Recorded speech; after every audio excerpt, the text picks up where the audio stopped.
ओम। जे स्वरूप समझा विना पाम्यो दुख अनंत, समझाव्यू ते पद नमो श्री सद्गुरु भगवान। सजात्म स्वरूप परम गुरु शुद्ध चैतन्य स्वामी नमः। सभी शुद्धात्माओं को प्रणाम। बिना नयन पावे नहीं, बिना नयन की बात, सेवे सद्गुरु के चरण, सो पावे साक्षात। बाह्य दृष्टि से अंतर्दृष्टि करने का प्रयास कैसे कर सकते हैं, इसको समझने का हम कुछ अल्पसी चेष्टा कर रहे हैं। यथार्थ रूप से सुनकर समझकर फिर शास्त्रों का स्वाध्याय सत्संग करके उसको दृढ़ करने का आप प्रयास करें।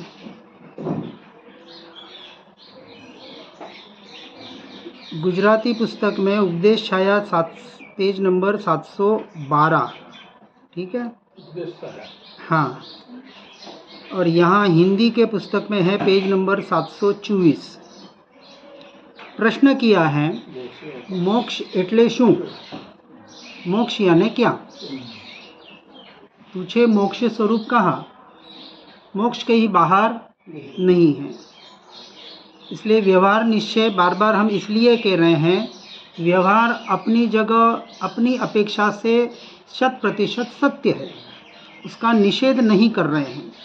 भूल के भी निषेध मत समझ लेना।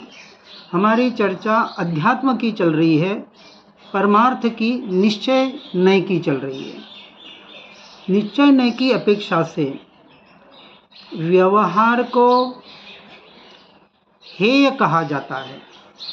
समझना बात को बराबर, क्योंकि जब तक और कुछ करना नहीं है इसमें। जैसे एक विचार करें, हमारा उपयोग, अब इसी को हम थोड़ा समझने का प्रयास करेंगे कि मोक्ष वास्तविक क्या है। जो सम्यक दर्शन से जो 14 गुणस्थानक की अपेक्षा से बात करते हैं, अभी हम पहले गुणस्थानक से चौथे की बात करेंगे। यहाँ इस बात को समझाने का प्रयास किया गया है। आत्मा की अत्यंत शुद्धता, अज्ञान से छूट जाना और सब कर्मों से मुक्त होना, उसे मोक्ष कहा गया है। ज्ञानी पुरुष, परमात्मा, वितरागी, उसे मोक्ष कहते। किसे? तो 3 बात बताई। आत्मा की अत्यंत शुद्धता। अब आत्मा शुद्ध है कि अशुद्ध है? शुद्ध ही है, त्रिकाल शुद्ध है।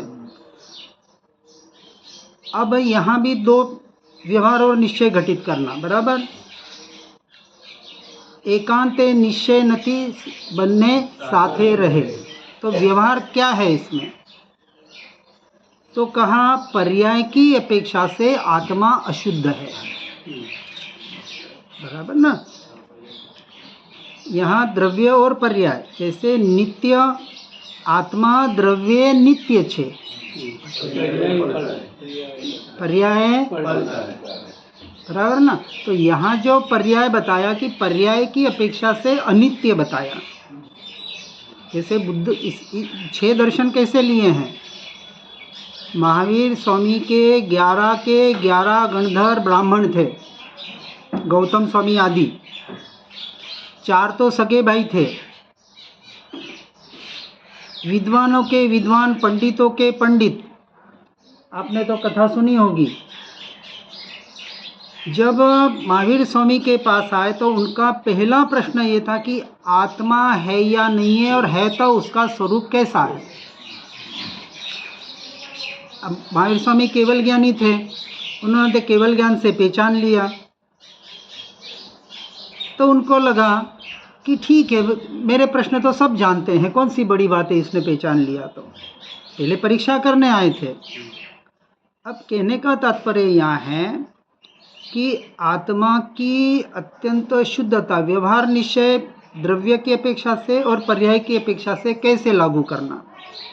यदि आत्मा त्रिकाल शुद्ध है तो फिर कोई कार्य करना ही नहीं रहा, तो पुरुषार्थ किसका करें?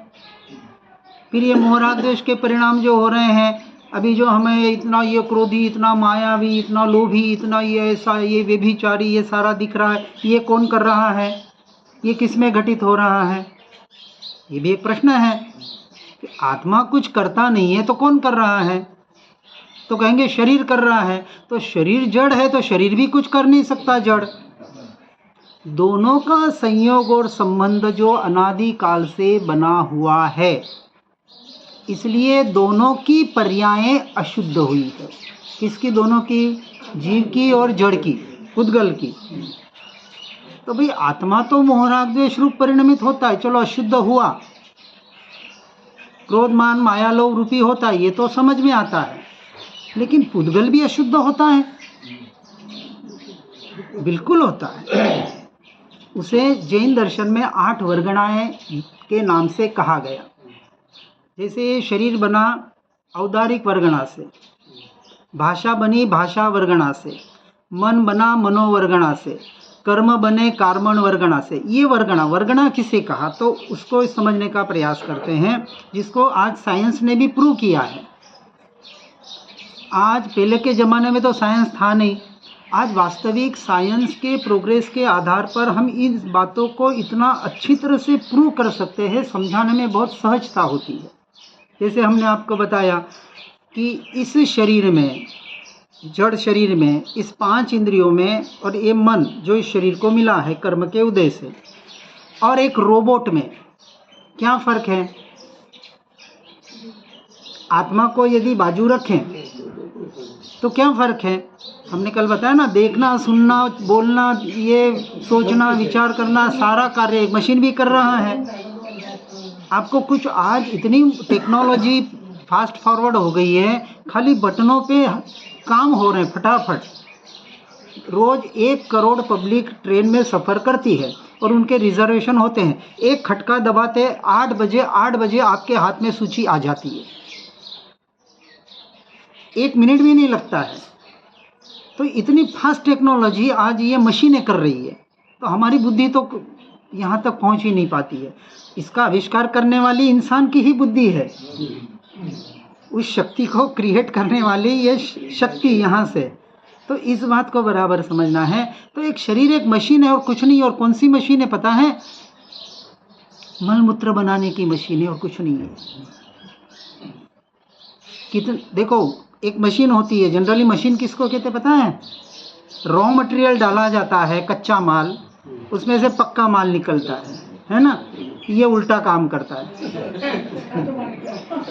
अब बोलो इस मशीन को क्या कहेंगे? अच्छे से अच्छा डाल दिया, स्वादिष्ट, आहा आहा आहा आहा, 1 सेकंड में उल्टी हो गई। होती है ना बहुत बार, खाते खाते उल्टी हो गई। अब 1 सेकंड नहीं लगा, इस मशीन में गया और 1 सेकंड में यहीं से बाहर निकला। हम देखना पसंद नहीं करते, छूना तो बहुत दूर की बात है। हमारी माता बहनों को बुलाना पड़ता है क्योंकि पुरुष प्रधान है, इसलिए। क्यों भाई, तेरी उल्टी तू साफ नहीं कर सकता? यानी विचार करना, जो मलमूत्र बाहर निकलता है उस गंदगी को हम देखना पसंद नहीं करते हैं। एक बच्चा माँ के गर्भ में आता है, आते ही जैसे ही पता चला कि गर्भ ठहर गया, माँ को कितनी खुशी होती है ना? उसी माँ के पेट में कीड़े पड़ते हैं, समझो बच्चे के साथ कीड़े भी हो सकते हैं ना।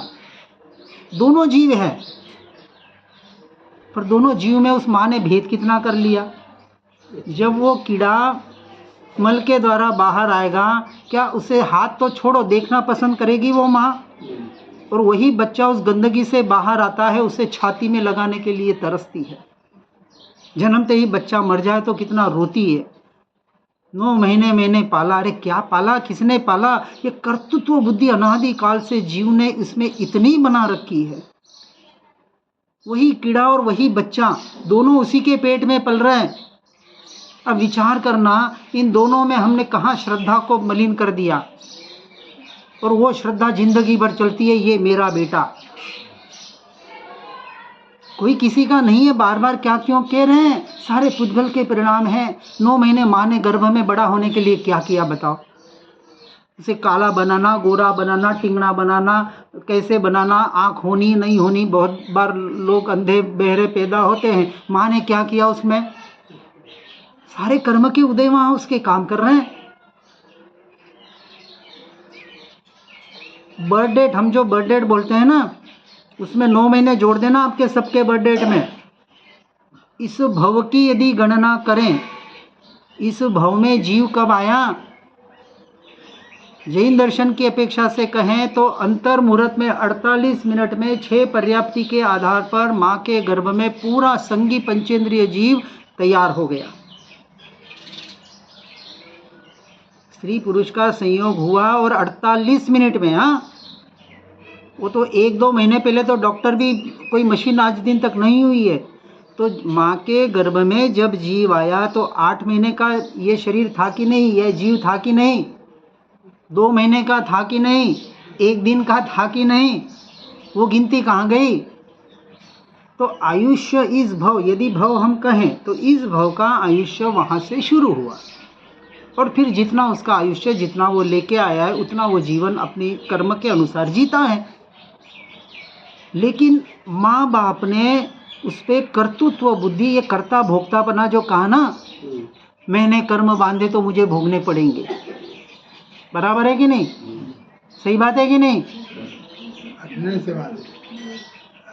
अरे पर बांधे तो सही ना, तो बांधे तो भोगने पड़ेंगे कि नहीं? अब आप ही मिथ्यात्व का कथन कर रहे हो। आप ही ने कल इस बात पे जवाब दिया था, क्या कर्म आत्मा ने बांधे? कल बात चर्चा हो गई ना इसकी, फिर कैसे बोल रहे हैं मैंने बांधे और मुझे भोगने पड़ेंगे?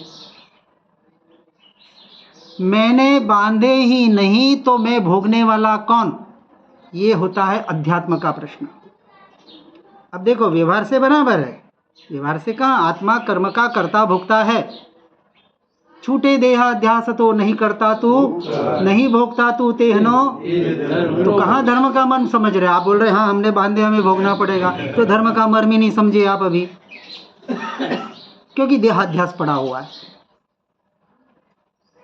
वो सम्यक दर्शन, ये यथार्थ दृष्टि पैदा होनी चाहिए थी, वो पैदा नहीं हुई। इतना सुनने के बाद भी अभी भी आप बोल रहे हाँ कर्म बांधे तो भोगने पड़ेंगे। ये सारे मिथ्यात्व के परिणाम हटाने पड़ेंगे श्रद्धान से, क्योंकि चर्चा श्रद्धा की चल रही है। सम्यक दर्शन श्रद्धा का विषय है। आप क्या बोल रहे, क्या कर रहे, उससे कोई लेना देना नहीं है। बोलने में व्यवहार जैसा है, वापस समझना, व्यवहार जैसा है वैसा ही बोला जाएगा। हाँ, ये सिद्धांत बोध है, उपदेश बोध अलग होगा। और सिद्धांत जो श्रद्धान का विषय, आपकी मान्यता में क्या है? मैं शरीर हूँ कि आत्मा हूँ? क्या होना चाहिए श्रद्धान में? आत्मा हूँ। तो श्रद्धान में आत्मा होना चाहिए, तो सारे परिणाम आत्मा के अनुसार होने चाहिए ना। हो रहे हैं क्या? और फिर हम कहते हैं आत्मा तो शुद्ध है। हाँ, नहीं कहवाए तो श्रद्धा, वही श्रद्धा हम बराबर बता रहे हैं ना। आत्मा में अपने श्रद्धान में आत्मा का परिणाम अर्थात क्या, ये समझो पहले। आपकी बात बराबर है, बराबर है। उस वक्त आपका उपयोग जब व्यवहार होता है, इस बात को ही अभी हम इसमें लेंगे, मोक्ष। हाँ, जागृत दशा किसे कहा, इसी को बराबर अभी हम समझ रहे। बिल्कुल वही अपने को पहुंचना है कि हम संसार में रहते हुए भी जागृत अवस्था में कितना रह सकते हैं, कैसे रह सकते हैं। इसी बात को यहाँ बताया है कि आत्मा की अत्यंत शुद्धता और अज्ञान से छूट जाना। अब इसको गुणस्थानक के अपेक्षा से यहाँ समझना, क्योंकि जो तीसरी बात बताई, सब कर्मों से मुक्त होना, ये अंतिम अवस्था, जीव मुक्त हो गया, जिसे हम सिद्ध अवस्था कहते हैं, जिसे मोक्ष व्यवहार की अपेक्षा से कहा। सबसे पहला कहा कि आत्मा की अत्यंत शुद्धता, तो मैं शुद्ध हूँ।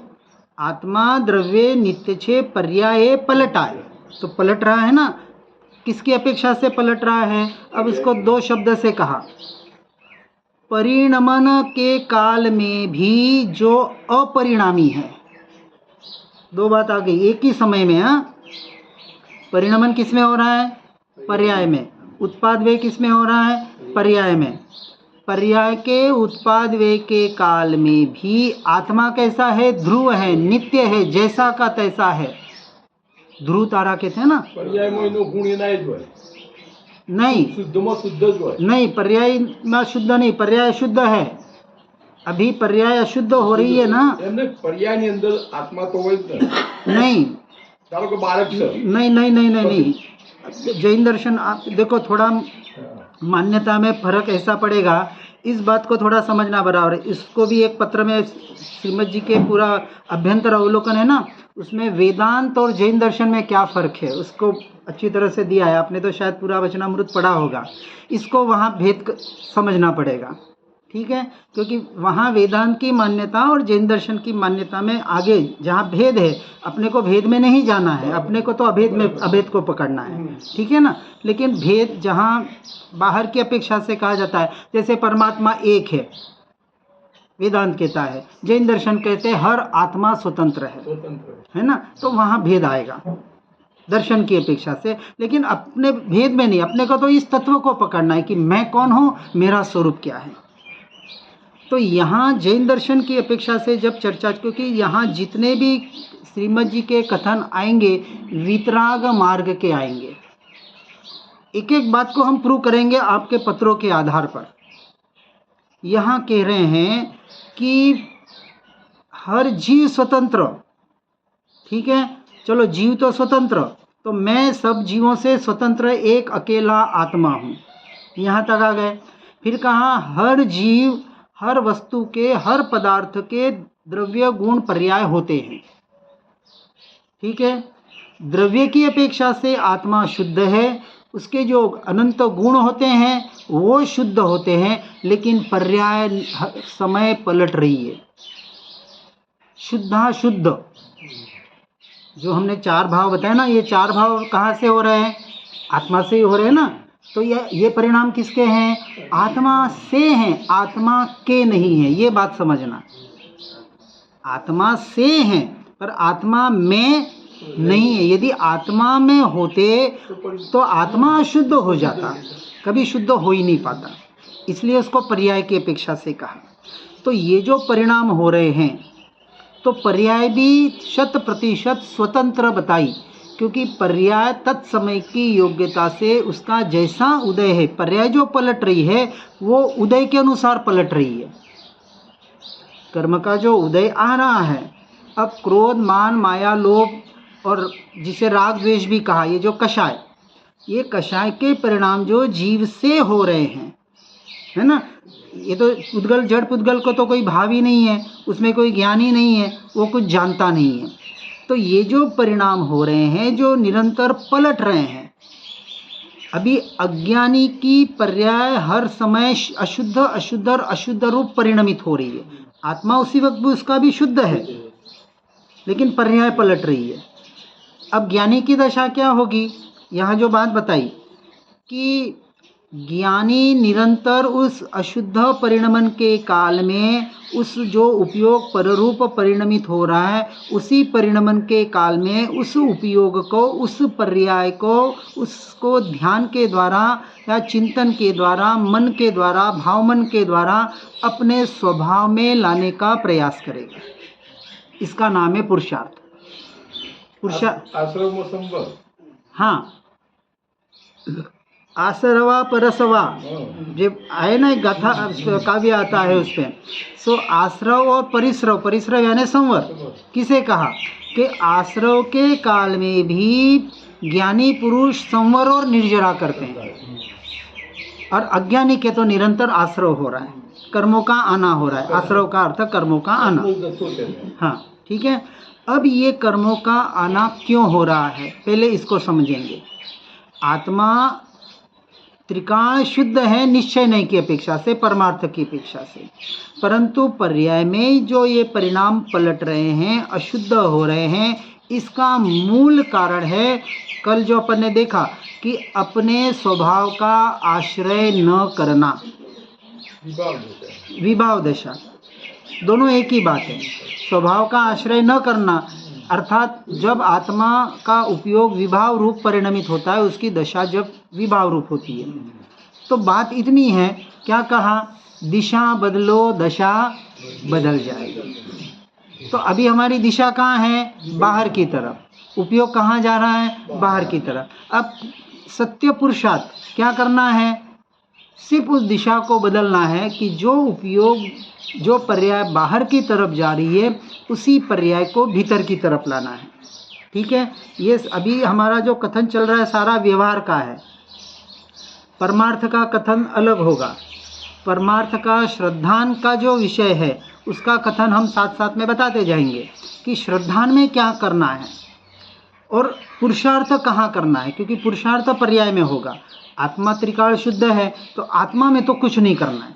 बात क्लियर हो गई। तो कहाँ करना है, सब कुछ पर्याय में करना है। जो पर्याय अशुद्ध हो रही है, मोह राग द्वेष रूप परिणमित हो रही है, क्रोध मान माया रूप कषाय रूप परिणमित हो रही है, उसको वहाँ से हमें उन वृत्तियों को, बाहर जाती हुई वृत्तियों को खींच के अपने भीतर लाने का प्रयास करना। ये हुआ पुरुषार्थ। अब उसके लिए क्या करना, तो आगे बताते हैं। यथा तथ्य ज्ञान के प्रकट होने पर मोक्ष होता है। यथा तथ्य ज्ञान, कौन सा ज्ञान, हाँ, जैसा है वैसा स्वीकार करना। हाँ, अब ज्ञान की परिभाषा समझेंगे, एक एक को थोड़ा क्लियर बराबर समझने का प्रयास करेंगे। तो ज्ञान की परिभाषा क्या हुई, कितने प्रकार का ज्ञान, अब व्यवहार से चल रहा है 4 प्रकार का। वो 5 ज्ञान की बात नहीं कर रहा हूँ, नहीं, मति श्रुत अवधि मन पर केवल ज्ञान, वो तो 5 ज्ञान के भेद हुए। मैं अभी व्यवहार से बात कर रहे हैं। देखो 4 प्रकार का ज्ञान कौन सा, एक ज्ञान संसार का, वो भी ज्ञान है ना, अपन कहते हैं ना जानकारी, बाहर का ज्ञान। अभी बाहर के ज्ञान की बात करेंगे। 4 प्रकार का, एक तो संसार का, जितना भी संसार को कैसे चलाना, बच्चों को कैसे बड़ा करना, माता पिता की कैसे सेवा करनी, शरीर को कैसे संभालना, वगैरह वगैरह वगैरह, जो भी संसार, ठीक है, ये हुआ टोटल 100% पाप बंध का कारण। उसमें यदि है जीव अटका हुआ तो वो देहात्म बुद्धि में अटका हुआ होने की वजह से कर्म का कर्ता भोक्ता बनकर निरंतर हर समय कर्म का बंध करता है। ठीक है, फिर थोड़ा भीतर जाएंगे कि चलो संसार से हटके किसी ने धर्म क्षेत्र में प्रवेश किया, दया दान व्रत जप तप ध्यान आदि, हाँ ठीक है। अभी ये जो 2 बात होगी धर्म की, जहाँ चर्चा चलेगी शुभ भाव, पहले हुए अशुभ भाव, ठीक है। दूसरी बात हुई शुभ भाव। शुभ भाव में दया दान व्रत जप तप, एक हुआ व्यवहार शुभ भाव और एक हुआ शुद्ध के लक्ष्य वाला शुभ भाव, यानी एक बिना आत्मा के लक्ष्य वाला शुभ भाव, बराबर, और एक आत्मा के लक्ष्य वाला शुभ भाव। ये तो बिना आत्मा लक्ष्य वाला तो समझ में आ गया, जो क्रिया, जो मन वचन काया, जो जड़ है पुद्गल है, और मन वचन काया की क्रिया में जिसने धर्म मान लिया है ना, तो पुद्गल की क्रिया में जिसने धर्म मान लिया सो बाहर मिथ्या दृष्टि, बराबर। अब हमारी बात, जो आत्मा की चर्चा पढ़ रहे हैं, सुन रहे हैं, समझने का प्रयास कर रहे हैं, अभी हम ये भी शुभ भाव, अभी शुद्ध भाव नहीं।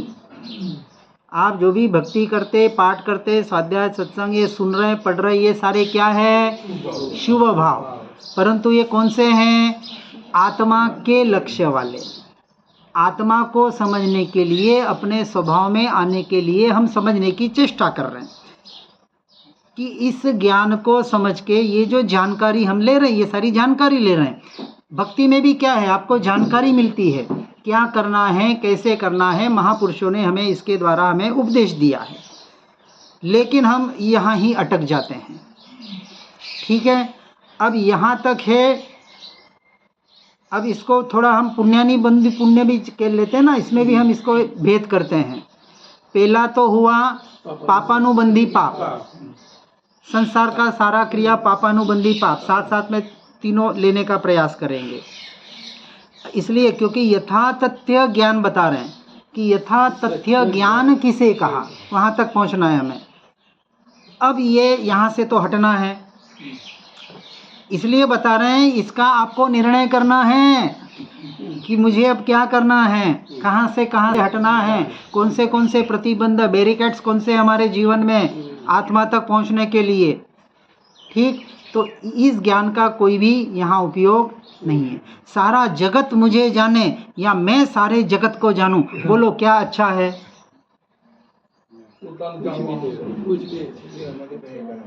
कुछ भी अच्छा नहीं, बराबर, ठीक है ना। मतलब बाहर का ज्ञान आत्मज्ञान में अंश मात्र भी सहायकारी नहीं है, उपादेय नहीं है, तो इसको रख दिया पूरा आउट। दूसरी बात, धर्म की क्रियाएं बिना आत्मा के लक्ष्य वाली, क्या आज दिन तक हम संसार में देख रहे हैं जी, जो भी अपने आप को धर्मी कह रहे, मान रहे, मनवा रहे हैं, ठीक है, वो उनकी अपेक्षा, क्या वो आत्मज्ञान तक पहुंच पाए, क्या आत्मा का लक्ष्य कर पाए, क्या आत्मा की स्थिरता उनकी हो पा रही है क्या, आपको पता नहीं, लेकिन मुझे तो कहीं ऐसा नज़र नहीं आया। ठीक है, तो शुभ क्रिया बिना आत्मा के लक्ष्य वाली, इसलिए जो ये यम नियम संयम आप कियो बहु त्याग, ये जो गाथा है ना, इसमें ये मत समझना कि ये नहीं करना ऐसा कहा है, नहीं तो भूल क्या होती है कि ये तो अनंत बार किया, ये थोड़ी करना है, ऐसा नहीं, लक्ष्य से करना है। तो पहले लक्ष्य तय करो, फिर यम नियम संयम ध्यान ये जो भी करना है उस लक्ष्य से करो। आज दिन तक जो भी किया बिना लक्ष्य से किया, और बिना लक्ष्य मतलब मोक्ष का लक्ष्य नहीं। अब लोग कहते हैं हम तो मोक्ष के लक्ष्य से करते हैं, मोक्ष कहाँ है, यहाँ कहते हैं आत्मा के लक्ष्य से, अर्थात आत्मरमणता ही मोक्ष में ले जाएगी। तो मोक्ष का लक्ष्य करना है तो कहाँ लक्ष्य करना पड़ेगा, अपने स्वरूप और स्वभाव में, सीधी सी बात। तो ये दूसरा जो ज्ञान है क्रियाओं का, तो उस क्रिया को संपूर्णतः हेय नहीं बताया। अब समझना, कथनचित हेय कथनचित उपादेय।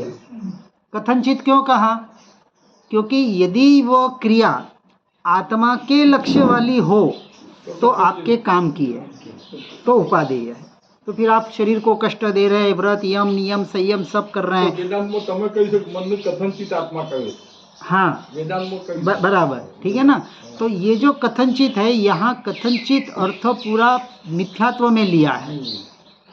सप्तभंगी में जो आता है स्यात् अस्ति स्यात् नास्ति स्यात् आस्ति नास्ति वगैरह, ठीक है ना। तो हर जगह अपेक्षा समझनी है, जहाँ जहाँ जे योग्य छे तहाँ समझવું છે।